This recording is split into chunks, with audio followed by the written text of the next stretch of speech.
Hi everyone. Hi everyone. This is Richard Fijo back with Tim Winkler from Flinders University, and today we're looking about the future in Indigenous health. And I just wanted to do some quick housekeeping to make sure anyone who's listening live have put their phones to silent so that we can continue that discussion without distraction. And same with the speakers. And if you do have questions, what we'll do is we're going to start off with a quick introduction of our speakers, and we're going to end in the last 10 minutes with a summary of what they've said and taking some questions from any of the audience members. So if you hear something you want to ask about, feel free to type it in, but we'll wait until the last 10 minutes to address that. So what I might do is, how about we'll start with ladies first. Bo, could you do a quick introduction about who you are and what you do? Sure, thanks, brother. Yep, my name is Bo Dela Cruz. I'm a descendant of the Gudjala people from Charters Towers on my grandmother's side, and the Irrub Darnley Island up in the Torres Strait from my grandfather's side. I was born on the lands of the beautiful Larrakia Nation up there in Darwin. Hello, home. I miss you, mob. So yeah, pretty much been in health my whole life, nearly, I suppose, as an athlete, and also currently working for Deadly Choices in the Institute for Urban Indigenous Health. I've worked with Timmy, alongside Timmy for Hoops of Health, doing some ambassador stuff for him as well. You know, being an athlete, obviously promoting health and wellbeing for my mob ever since I was little. And now, you know, I'm an ambassador at Deadly Choices. I also look after the partnerships and licenses when it comes to Deadly Choices. So partnerships with the NRL, AFL, you know, Queensland Firebirds, Rugby Union. So we're all about health promotion, you know, ensuring our mob are getting, going in to get their 715 health checks yearly, and also all about that preventative stuff and taking our health back into our own hands, and you know, our mob controlling their own health. So that's pretty much me. I've got 3 children, residing in Brisbane, and do miss home a lot. Deadly. That's great. Wonderful. Can we hear from Maddie or Madison? Yeah. Hi. So my name's Madison Ludwig. I'm from Darwin as well. I'm a Kanarakan and Gurindji woman from my dad's side. And I grew up in Darwin, went to high school here, and then moved to Perth to study nursing. So I've been a nurse for about 5 years now. And I've just started studying medicine through the Northern Territory medical program at Flinders. So I'm back in Darwin. Yeah, and that's me. Okay, and that's wonderful. Thank you, Maddie. We might talk to Timmy. Yep, thanks, Richie. Timmy Duggan. So I'm born up here in Darwin on the Larrakia lands as well. On my mum's side, my mum's side, she's a Warramungu person, and on my mum's father's side, they're Wagaman people just south of Darwin, and also on my dad's mum's side, they're Niggina mob from Derby over in the Kimberleys. But born and bred in Darwin. Look, my health, I guess my journey in health really started with looking at seeing my grandfather pass away at an early age, and living with him and seeing the effects of, you know, what smoking can do to your body. And it kind of had a really big effect on me as a young teenager. And then I kind of, similar to Bo, I went chasing a bit of a dream, went down to Sydney, and I was lucky. I started an Aboriginal health worker traineeship while I was on my basketball journey at the Aboriginal Medical Service in Redfern. So on that journey, it not only taught me about, you know, getting involved with health promotion and health work, but a lot about the struggles in setting up Aboriginal health services and legal services, because that's kind of where a lot of those services started. Yeah, then I kind of combined the two, the basketball and the health, to start Hoops for Health, which I founded back in Cairns, and Bo's been a part of that. Richie's done a few things with it too, and we continue it today in Darwin. Yeah, so I think it's interesting because, you know, Aboriginal leadership and, you know, driving our own health is something that's central to all of us online, you know, and our journey and hearing those stories are really important because I think we inspire other people. So maybe we might ask, I'm going to pick on you again, Bo. But what I'll do is I'll just ask everyone to follow everyone.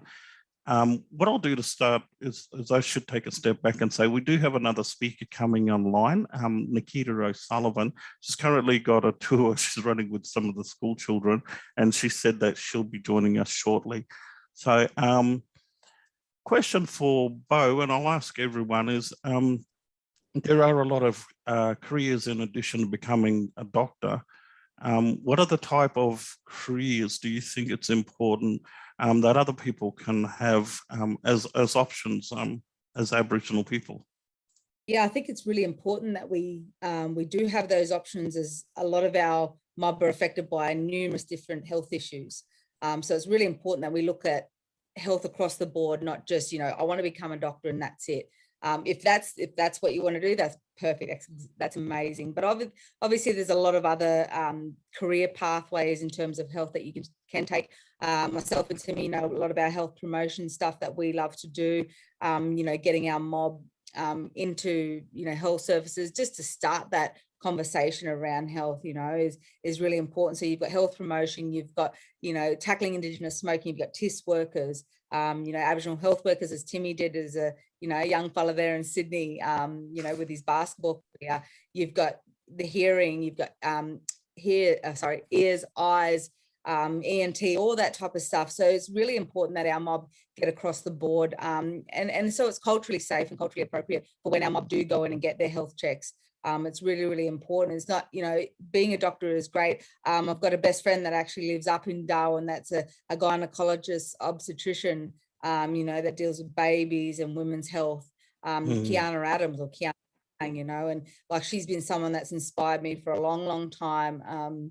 And there are so many more different pathways that not only that we can go into, but that we actually need to go into to ensure that our mob are getting the right information, the right, their needs are being met in a culturally safe way, in an appropriate way. My family with diabetes. So, like a lot of that, through those, the chronic disease issues that we have within Aboriginal and Torres Strait Islander people is so, there is so much need for our mob to be getting into those spaces as well, diabetes, cancers, heart disease, and then you've got, like I said, all the health promotion stuff is really, really important to, getting into those. Our health checks, like, you go and you get your 715 health check, obviously with the stuff that I do with Deadly Choices, which is, you get mob that go in that have never even had a health check, but because now we're making it culturally safe, culturally appropriate, for mob to go in to, get their health checks, is so important. So that health promotion side of things is really, really important. So you don't have to be a doctor to be involved in health. Obviously, as an athlete, our really, especially our Aboriginal and Torres Strait Islander athletes, we have a really, I suppose, big obligation when it does come to health, because we are what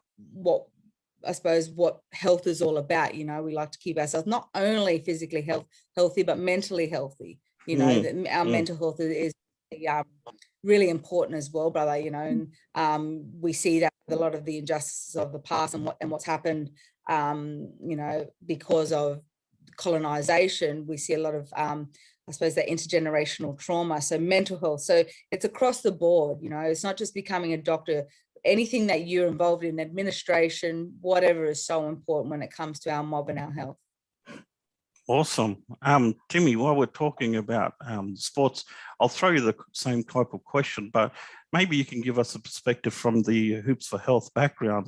So there are a lot of other careers available. What are some of the things that you think that are really important for Aboriginal people to aspire to, or consider?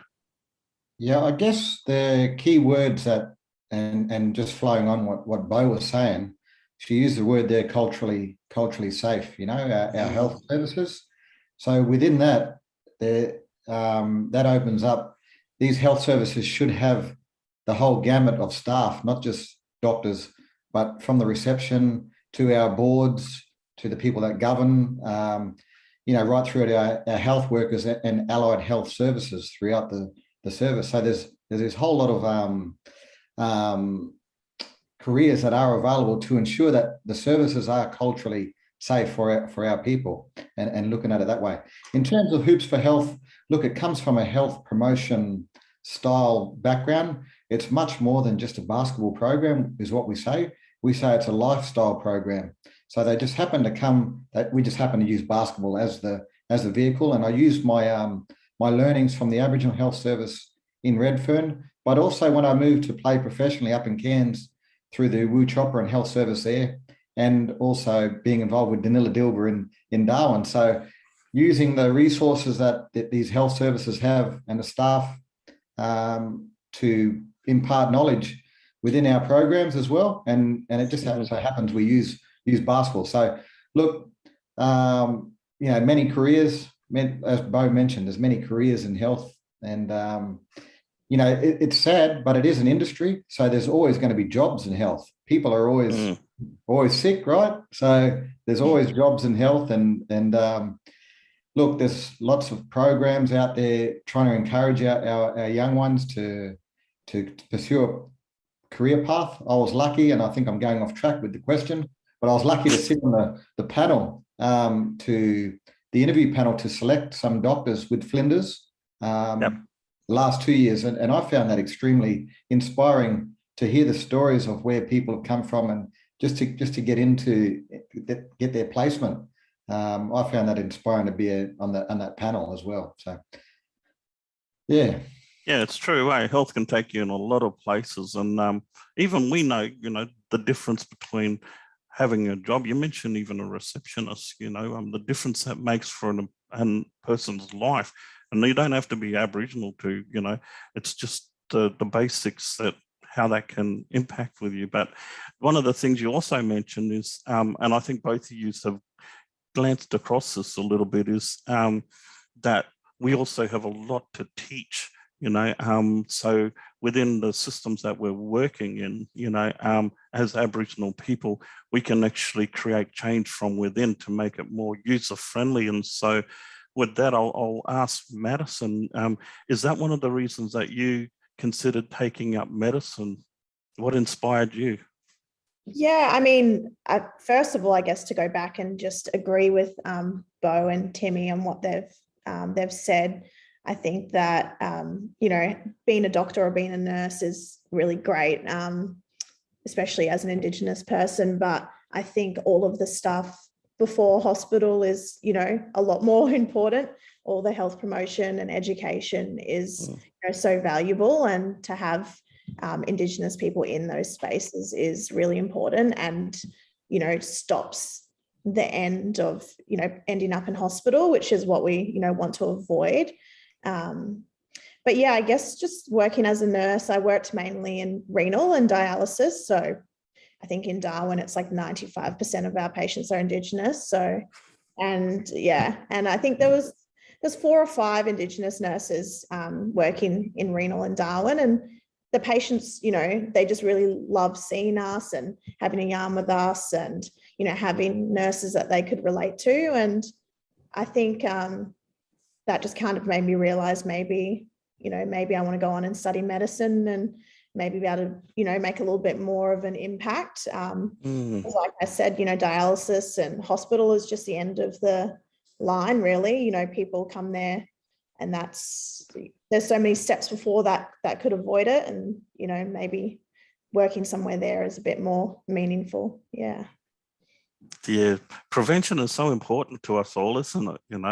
In what we're doing with Deadly Choices and Hoops for Health, and even considerations for working in the space of health, and realizing how important that is for improving the health of our people.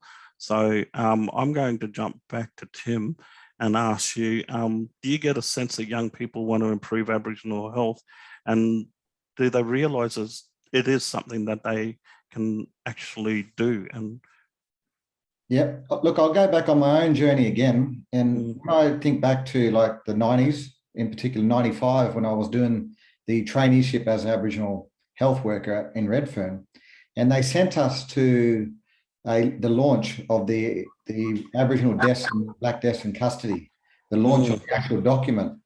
And I think back to then, you had another report, the Bringing Them Home report. Yep. So back then, you know, it was, and also looking at when my work in Wutropran, where there was only under about 30 Aboriginal or Torres Strait Islander doctors in Australia. This is the early 2000s. So the access to the information then wasn't as easy as it is now. So I think the young people do have access, and they do have more of a conscience to really get involved, because they can access this information about these reports, and they've actually seen over the last 25 years the first few cohorts of these doctors come through, and health workers, and really blazing a trail. So what I'm saying is, they can see it now, that it's actually possible, and they can actually pursue that path. Whereas before it was like, I want to be a doctor. Oh, that's a long way off. Whereas now they're seeing these programs, fantastic programs around Australia to encourage our mob, and they're seeing a lot of success. And there's still a lot of work. Don't get me wrong on those reports, because we're still talking about those reports back in the 90s. But I think the young people now do have more of an understanding of success, is what I'm getting at there. Success, they're seeing success, so they see that they can do it too. Yeah, it's that if you can see it, you can be it type of thing. Yep. And you know, a lot of our kids, especially our younger ones now, have been born into a Hoops for Health lifestyle, have been born into a Deadly Choices lifestyle.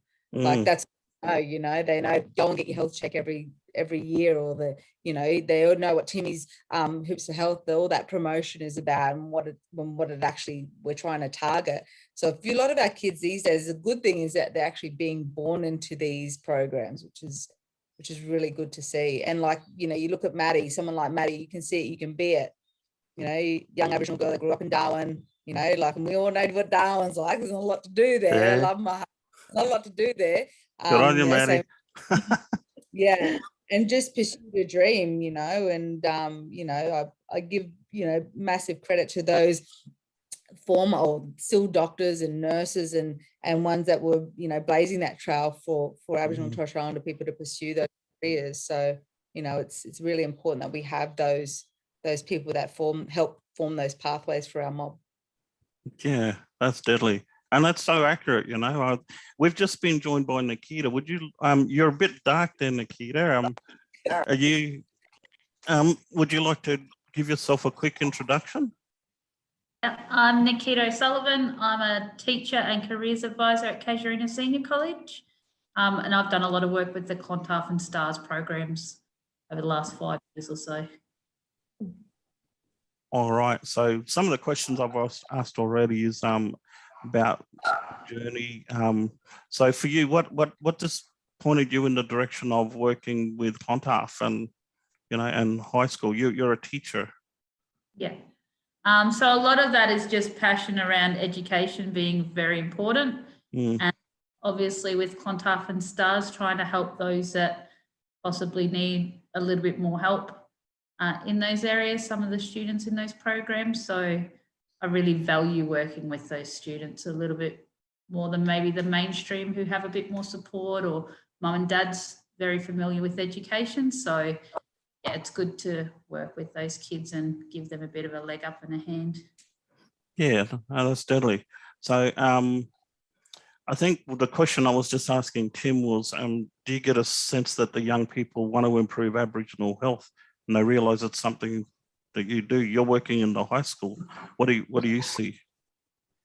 I think there's an element of it. I certainly think possibly more the girls than the guys are heading there, whereas a lot of the guys might not see themselves in those professions at this point. There are always some. I think you find that because they're told they have to do science and hard maths and those sorts of things, that what's turning them off doing those sorts of areas. Yeah. Yeah, I remember when I was younger, all I wanted to do was play footy, you know, and I suppose at that age group, that's kind of what you want to do. You know, you want to be the warrior, you know, you know, you're doing basketball, you're playing touch rugby league, you know, when you're young. But I suppose it helps that like Timmy was just saying, that you have people who have done that and can show Yeah. people that we can do that. So we're getting groups born into that area now. So let me see, what have we got here? Do you find that there's a lot of, Nikita, do you find there's a lot of kids that's working in or directing themselves, or, you know, maybe there's been change at high school level with kids being more opportunities open to them through certain programs, including medicine, sports?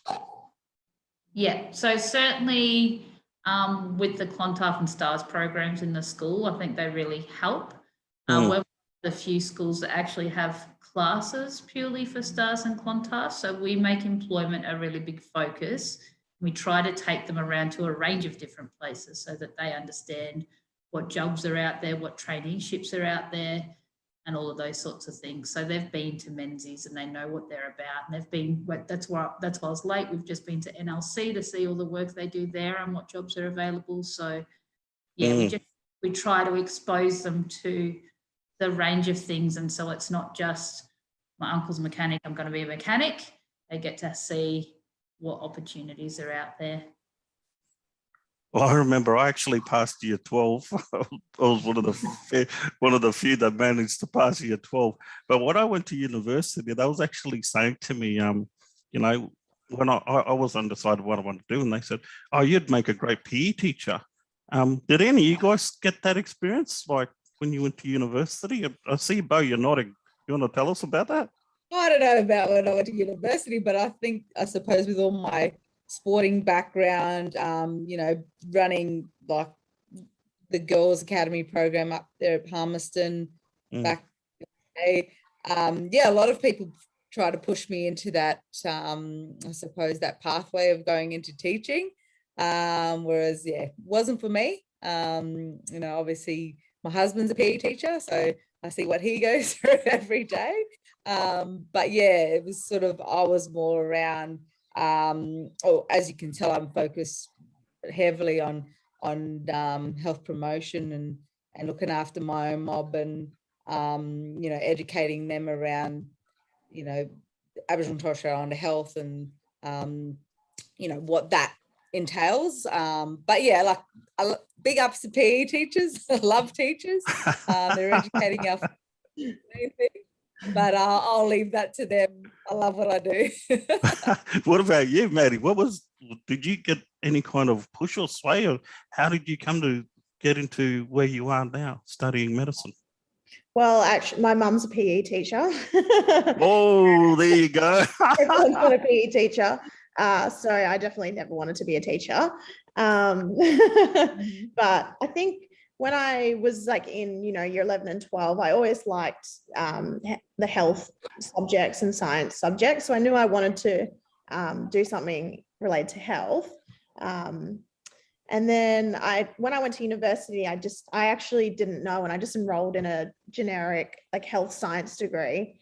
And then through my first semester, I kind of just realized, you know, nursing seemed to like fit what I wanted to do. And I think we had like an Indigenous health class in our first semester. And I think that really made me feel not like an obligation to work in Aboriginal health, but it kind of pushed me in that direction, I think. Just actually learning about all the, you know, I think in high school, I didn't really learn about Indigenous health. So going to university kind of made me think, wow, like, you know, I feel like a personal responsibility. Maybe that's something I should do. And, you know, I really enjoyed nursing, and I did think during nursing, maybe I want to study medicine, but I was never, you know, dedicated enough at the time. And I just wanted to, you know, party and go to uni and that kind of thing. And which, you know, that's part of what uni's about, I suppose. And I knew that I wouldn't be dedicated enough to do medicine. So that's why I've waited till, you know, a few years later now to do it. But yeah, I think, you know, not putting so much stress on yourself during high school to make, you know, this decision for the rest of your life. Like there's plenty of time to, you know, go and try different things or work in different areas and, you know, decide what you want to do from there, I suppose. Yeah. And that's why we call it deadly choices. Sometimes we have to wait till we get to that right point of time where we're ready to proceed ourselves, you know. What about your experience, Tim? Did you, you know, you mentioned a lot about your, the Redfern training and, you know, your experience there, but was you ever asked to go in another direction? Not really asked, but to be honest, when I was in primary school, I wanted to be a doctor back then. And then obviously pursued my basketball career. I do have a bit in common with everyone here. My missus, she's a teacher too. I thought I'd mention that. No, I think the thing that my coaches were all saying was, look, your basketball career is not, you know, it doesn't go on forever. So what are you going to do after that? So I just made my own conscious effort to create my own path, so to speak, with the Hoops for Health. So I kept it. I had that as my bit of a backup when I finished playing basketball and getting paid to play basketball. And yeah, and I kind of just stuck to it because to me, I think Bo mentioned the word obligation. You know, I felt I had an obligation, obviously from both sides, from a basketball lifestyle perspective and from my own community perspective as well, to keep it going. And you know, with our Hoops for Health, we've been going for next year will be 20 years since we launched it in Cairns. And we do it, we've done it with funding, we've done it without funding. And when I look back on the reflection on that it's because we're in it for the right reasons, and we just continue to do it. And it's evolved a lot lately with the input of our coaches and our learnings from young people. You mentioned that question earlier around the input from our young people. So it continually evolves, but it continually stays up with the trends as well, to make sure our programs, you know, are appealing to our target groups as well. But yeah, going back, I think people change their careers, you know, all the time, and that's okay. You don't have to, like Maddie said as well, you know, you just because you picked that in high school doesn't mean you have to stay that. We all do it our whole life. We change and chop and change with our roles and that, and that's okay. That's okay. Yeah. Yeah. So, you know, I remember one of the things you was talking, or what you raised, it just made me think about one of my peers before, Ada Parry. You know, she's a cultural educator, and she talks about the fire in the belly, you know, and it's the fire in the belly, the passion that wants us to, on behalf of our community, to heal our community and play those roles. We want to be seen as warriors, male and female, you know, as leaders, you know, those we aspire to, and, you know, those who aspire to be like us, you know. And I suppose that's a really important part of that. So, you know, as leaders, I would suggest, well, maybe I can ask you things like, you know, if you was talking to a high school kid right now who was interested in studying medicine or some kind of health thing, but was undecided, what might you say? Not only just as a person that wants them to get into medicine, but as a community member, you know, what can you do for your community? Madison, we'll start with you. I think my advice would be to, you know, recognize your own strengths that you have, you know, within yourself. You know, not everyone is made to study and go to university. It's, you know, it's not for everyone. So I guess like the first thing is just, you know, playing on your strengths. You know, are you a really good basketball player? Not all of us are. So, you know, play to your strengths, and then, you know, find something that kind of fits with you and what you are good at and what you enjoy, because I think, you know, you're going to be a lot more successful in your career if you find something that you enjoy and that you're good at. You know, it's a lot easier to be good at a job if you're good at the skills that are needed, I think. And then I think as well, you know, like I said before, you don't, like, the decision you make now is not concrete for life. Even if you do think I want to be a doctor, but, I don't want to go and study undergraduate medicine for 6 years away from Darwin, maybe there's a different path I can go down. Maybe I can, be an Aboriginal health worker first, or, study health science or something else first. So I guess just, planning out and thinking what works best for you and what's going to suit your life the best. So how, and this is for any youth, Nikita, Timmy, or Bo, or Madeline, how do you get through to the kids? For me, I'll give you this example of my son. He would bring some of his mates around, and I'd sit down out back and say, what is it that you want to do? And, Maddie, what you're saying is absolutely right. But how do we get them and support them to do that? For me, I reckon if you can see it, you can be it. Like I said before, like there are so many Aboriginal and Torres Strait Islander people that have grown up exactly how we have, in Darwin. Not for myself, grew up in Darwin my whole life. 2-bedroom house, had 5 brothers and sisters, slept with mattresses on the floor my whole life. But I remember Nova coming to school one day when I was a little girl, and because I could see her and she had pretty much the exact same upbringing as me, I knew I could be that.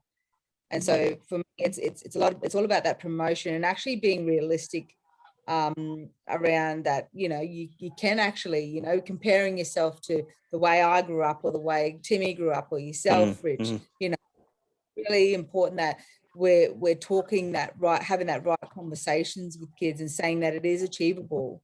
I didn't grow up with, the best education. I didn't have I slept on a mattress on the floor my whole life. My family's history with health is ridiculous.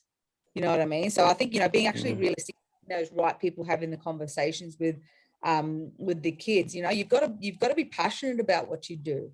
If you don't have the passion, like Timmy said, we actually genuinely care. So if you don't have the passion and if it's just a payday for you, then don't do it. Whereas myself, Timmy, Maddie, Nikita, we go to that place because we love doing it. It's not a job for us. It's something that we actually love doing every single day. So I think if you're going to be effective in that way, you've actually got to have that type of feeling and that type of passion that, this is not a job for you. This is something that you actually live and breathe every single day. It's like being a black fella. I can't turn that off. I go to bed black. Yep. Every single night. So that's I wake up black, and I never turn that off. And I think that's what you got to look at when you go, when you go into these types of jobs, whether it be health, whether it be whatever you choose to do. Like we said, a road down the sporting careers. Yeah, it's all well and good, but what if you get injured? That sporting career doesn't last. So what do you got to fall back on? Yep. You know what I mean?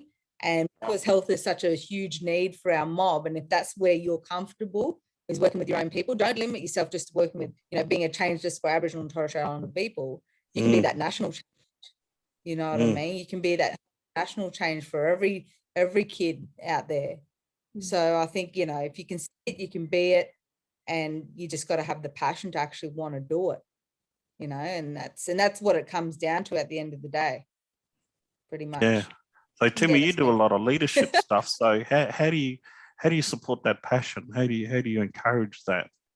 Yeah, I think going on your question there and following on what Bo was saying, 2 parts to it. If we're talking about encouraging young people, we have to involve the young people. So that's some of the principles of actual good youth work, is getting them involved from the start, from the planning of your programs or whatever you want to do, to the doing, to the developing, to the evaluating your program as well. Get the young people involved so they feel part of it. The second part to actually encourage and build the confidence is, I'd say, the importance of mentoring and getting a mentor in the field. Bo, you mentioned Kiana, you've got Maddie in the room here. Finding that mentor to guide you along the journey. Like, I can use my own example as an individual and as an organisation, reflecting back on some of the bad decisions, we could have done better over the last 20 years or whatever. And I look back and I go, man, if I had a mentor with me, or our organisation had a bit of a a business mentor with us, that would help the journey. So yeah, definitely finding those role models and those mentors to guide you on that journey as well. Yeah, deadly right. You know, I see Bo, you also mentioned Nova there as well. And, you know, Timmy, you're talking about mentors, and I actually want to throw this one out at Nikita. What's the importance of mentors coming and seeing the Girls Academy or Clontarf, you know, having people come to the schools and talk to the students, and how does that impact on the students? Is it, you know, does it push them further? Does it give them the fire in the belly?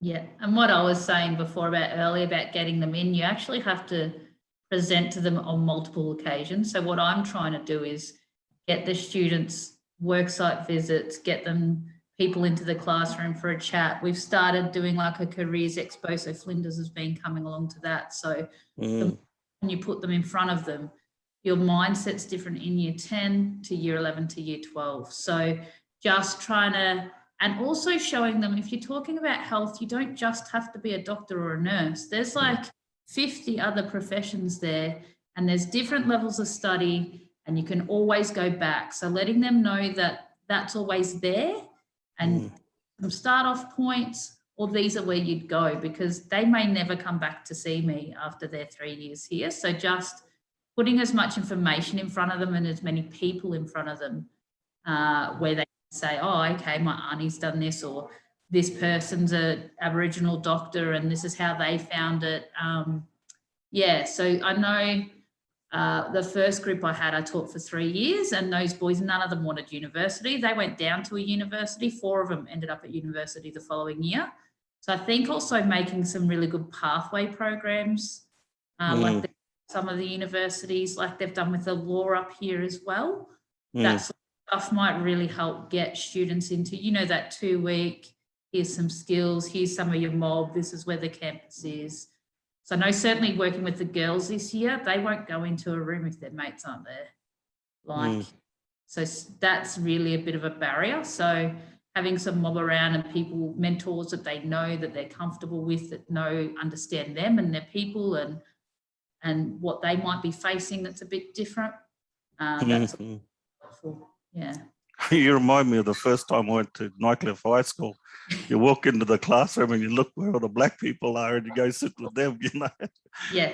You have that kind of, you know, group mentality where you got to, you know, get all gathered together and, you know, that's really good. Now I'm going to ask Maddie, going from schools to university, you're doing the Northern Territory Medical Program. And what year are you in first? Can I? No, just first year. Yeah. First year. Okay. So, so give us some thoughts around how your training as a doctor is now, considering you've done nursing, and, you know, how you're finding the medical program, and, you know, for your travel. I'm the Flinders elder on campus. So what could I do to support you better and the other leaders and mentors that are around? So I guess I'd just start with like the entry pathways into NTMP, which there is, you know, a few. There's the kind of straight out of school pathway through CDU, which I think CSC seem to have a bit to do with. And then obviously there's an Indigenous entry pathway for people who already have an undergraduate degree in something, which is what I entered through. And, I think that then there's also just sitting the GAMSAT and entering that way. But yeah, I think in our, cohort, there's a big range of people. There's, 20-year-olds, there's 40-year-olds, there's a few nurses, there's a few people who have studied medicine or, music, or some really random, wide array of undergrad degrees.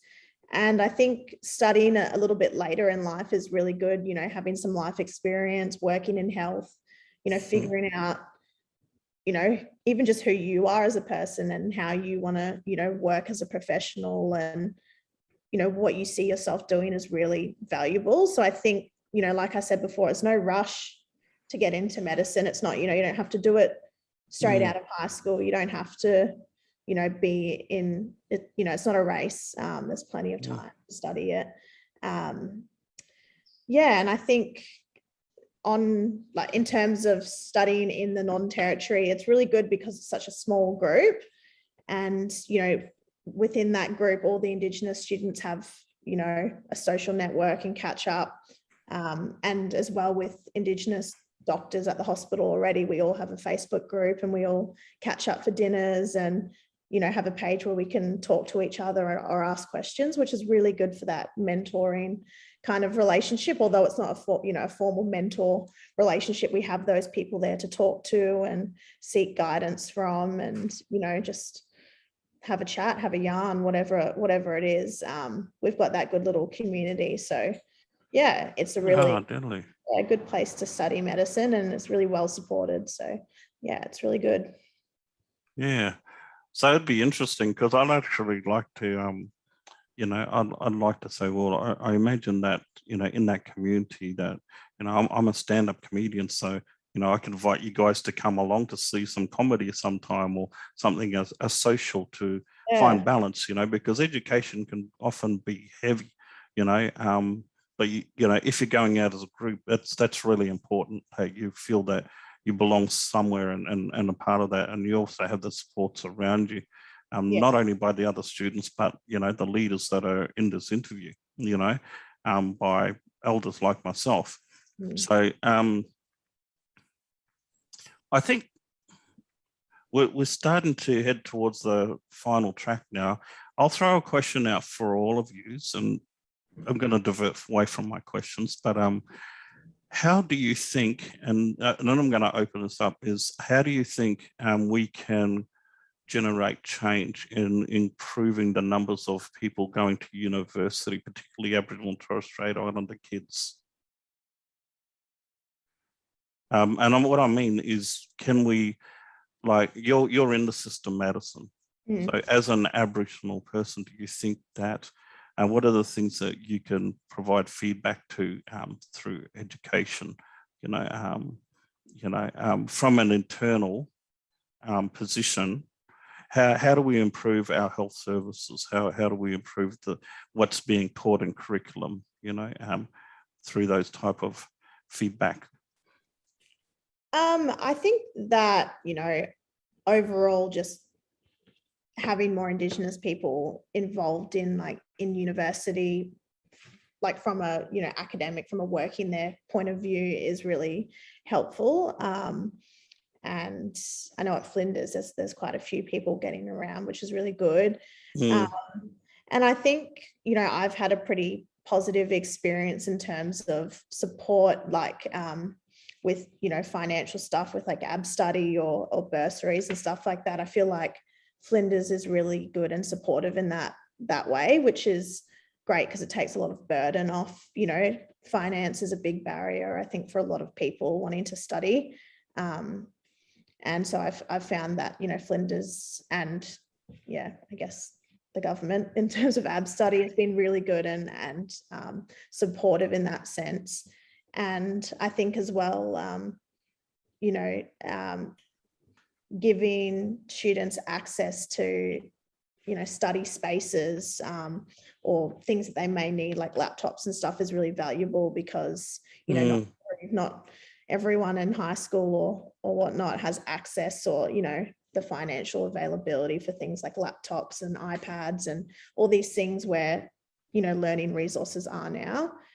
So I just think ensuring that students have access to that kind of stuff right through high school is really important, just to support them in that journey. I think that's... Richie, could I just chip in, because we've had a question from the audience along that same line, which is what do families need to do to provide support to students to pursue their journey, whichever direction it is in health? Or what else needs to be done along those lines? And that's a question for anybody. Would love to hear your thoughts. I think you go. in education is really important. So, Start with parent-teacher interviews, go to them the whole way through. Check out what's available and what's around, and making sure they have the study spaces and the support and those sorts of things. Mm. Yeah, I think Yeah. it's important Go, that Bo. parents are educated themselves in terms of what is available, like you were saying, Nikita, what's available, you know, how much time it actually does take up of their spare time, and like those study spaces, and making it, I suppose it's like it's like being a bit of an athlete as well, you know. I know I love going home and having to train, and all I had to worry about was training. You know what I mean? So mum, dad cooked, mum did my washing, all that type of stuff. And even though it's sort of not teaching those, I suppose, life skills, but it is, there are skills to be taught. Like when you put your mind to something, you actually need to focus on it. And that's what I suppose being a parent, and being a parent now, like my children are only young still, but I know for them is that I give them every opportunity and option that they can to be the best that they can be at what they're choosing to do. So, you know, whether, you know, making, you know, I know with my daughter, like she's a 3-year-old, but she's a pain sometimes, and she annoys her brothers. And I know her brothers have got tutoring on in the afternoon. So, you know, I don't pick her up from daycare until a bit later. So just simple little things like that. I mean, I know it's on a different scale when it comes to university because it's quite demanding.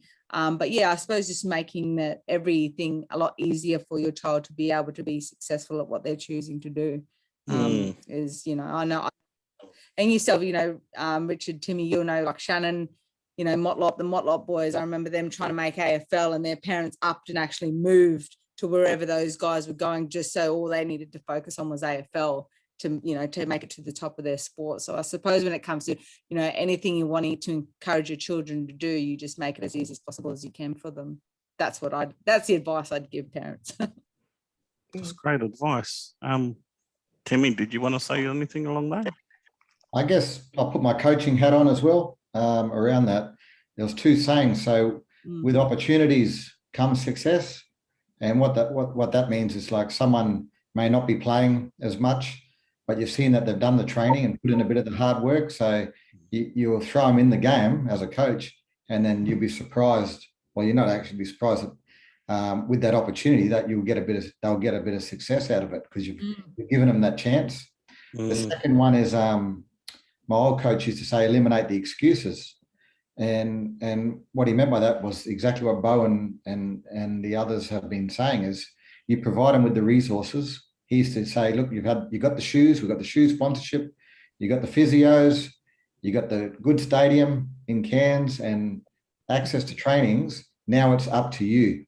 So he used to say, eliminate the excuses. So he put the onus back on us as the players or / individuals who are doing it. So yeah, with success comes opportunities, and eliminate the excuses. And the other thing, be there for your kids, like Bo said. If they want to pursue it, mate, encourage and walk with them in whatever they want to do.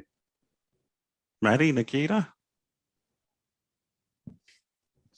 I guess just, yeah, what these 2 have said is very important. I think no matter what you're studying or what career path you choose to take, you know, there is going to be hard work involved, and just recognizing that, you know, you will have to make sacrifices, and the people around you may also have to make sacrifices, you know, like your parents or partners or whatever it may be, you know, but, you know, if you want to work towards something, you know, you do have to work hard, but it will be, you know, worth it in the end. And you do need those people around you to, you know, support you and, you know, respect your, you know, the work that you need to do, and to, yeah, at the end of the day, to help you achieve what you want to achieve.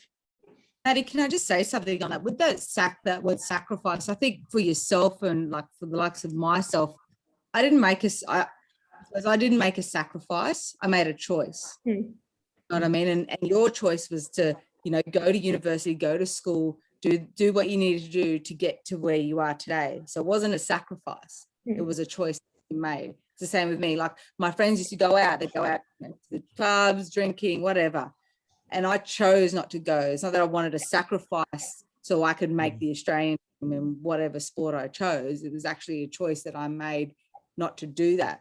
So when you talk about sacrifice, Maddie, I'm sorry, I'm doing this mentor thing here. You've actually made a choice, which was the right choice. You know what I mean? And I by sacrifice, but it's also you've made a choice to suit you. And there are things you got to sacrifice, like, you know, obviously moving away from family, and that they're sacrifices, but choosing something is, it's a whole nother, I suppose, level as well. Yeah. All right. Applying yourself to, as a teacher, if they're showing up to school, they're going to do a lot better than if they're not. I'm a coach as well. The kids that are going are the ones that show up to training every single day. Like, so just find what you like and apply yourself and start heading in that direction, really. Yeah, that's true. I suppose it comes down to is how you encourage and support those around you. You know, as fellow students, if you're in university or in high school, you know, as leaders, you know, Bo, you mentioned Nova, you know, and that's why I went into the direction of saying, okay, you know, it's really important that some days we can inspire people just by going to the high schools and talking to the kids. You know, every one of us, you know, has that ability to, and that's the community side of our spirit, isn't it? Just comes out that we care so much. We want to see success across our people, you know. So I think the other thing is, you know, when we was talking about growing up, you know, my mum always used to say to us, education is knowledge and knowledge is power. So it kind of inspired us to do that. But at the same time, you know, I've actually played for Australia twice in rugby union, and that's because Dad would always say to me, never give in, you know. And so, you know, having that family environment and support around you. I'm sinking here again, I know my camera's slipping. So what I might do is I might start wrapping up. And some of the key points that we've talked about today is there are many ways to build a great career in health. There's a range of ways that Aboriginal people can get involved in health careers, and times have changed, so the doors have opened more recently. There is great opportunities in medicine, such as the Northern Territory Medical Program, or through nursing or health promotion. You know, and preventative health is really important. So, you know, there are, you know, opportunities for people to study to become physiotherapists, podiatrists, you know, specialists in their field. Last week, we actually spoke to a heart specialist working at Royal Darwin Hospital, you know, so, you know, back in, I hate to say this in my time, some of those doors were a bit harder to go through, but we have to give credit to those first people, the first leaders who never had the support around them, you know, who were actually going through this process blindfolded, you know, because there weren't people before them that did that.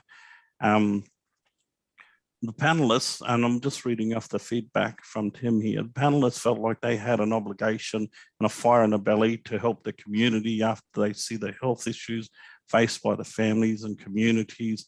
So raising awareness of health issues in Aboriginal and Torres Strait Islander for our people, and finding some solutions so we can improve outcomes. And this can also lead to sustaining careers, because the other thing we forget to mention is that we're in an evolving time now. So, you know, Australia itself is a national place that's gone from a time when people used to say, oh, we'll never do that. And now the doors are opening, and there's a social change, you know, and people are wanting to be more cultural competent and, you know, have involvement of Aboriginal and Torres Strait Islander people.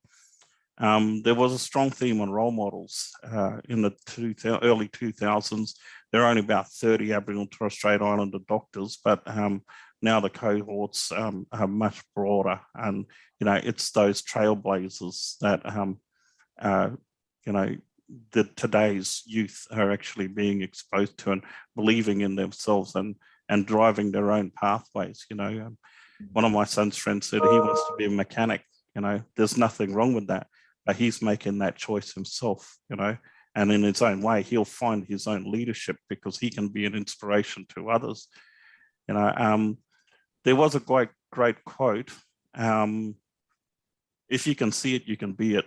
And that's going the bell, ting, ting. to Bo. Sorry, that was, I think that's a wonderful way to a message for our youth today. Nikita, you said the girls in secondary schools tend to more frequently do health, but the boys are a bit slower to join. And often we drift to sport, but I think there's also a balanced thing to say, well, coming from Maddie, that we can still get into those doorways. They're still open to us when we're ready to go through those doors, So how do we cut through to young people? How do we get through them? Programs like CONTAF and STARS are helping to expose students to see what jobs are available. We need to keep building guidance and support around our Aboriginal youth to show them where they can study or what they can achieve, and that, we have to approach that always in a positive light, and an encouraging light. Having the right people to have the conversations with kids are the key. So we also mentioned peers and some of the work Bo and Timmy and, all of us can actually go out and encourage the youth. You need to have the passion. And if you don't get involved in it, role models create the fire in the belly, and we need to present people on regular occasions so kids believe the message that's being conveyed to them. Having more Aboriginal academics at university is really helpful, because we need to also consider moving away from the sporting theme as the traditional thing where Aboriginal people float to, where there's more opportunities through academia. There's and I suppose where I was trying to get to in part of my midway through that is the influence that we can do as in my own role, I see as an elder on campus, and what I can actually be a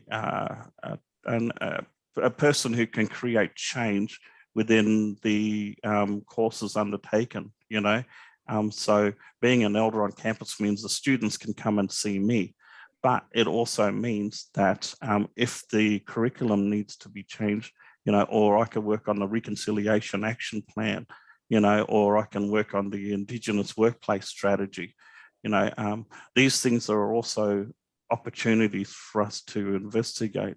So we're down to our last 3 minutes. I don't know, Tim, do we have any more questions? No, that's all the questions for now. I think we've covered a lot of ground. It's been great. Okay, so what I might do is I'm just going to work around here and just say, do any of you thank you for coming. Do you guys have any questions for me or Tim or each other? No? Okay, all shaking heads. We must have been really good today, but it's been wonderful that you guys have joined us. If there is any more questions, particularly from people who are viewing online, this was recorded, so people will have the opportunity to see it afterwards as well. Feel free to flick us an email or a message, and if it's directed to somebody, we can pass that message on. And I suppose the other thing about this thing is we're game changers, and we do that and we inspire each other by connecting to each other. So that's community, and whether it's sport, education, lifestyle, that's important. So thank you all for joining us today. If there's no more questions, we'll see you around Darwin. Thank you. Yeah, everyone. Thanks very much. Bye.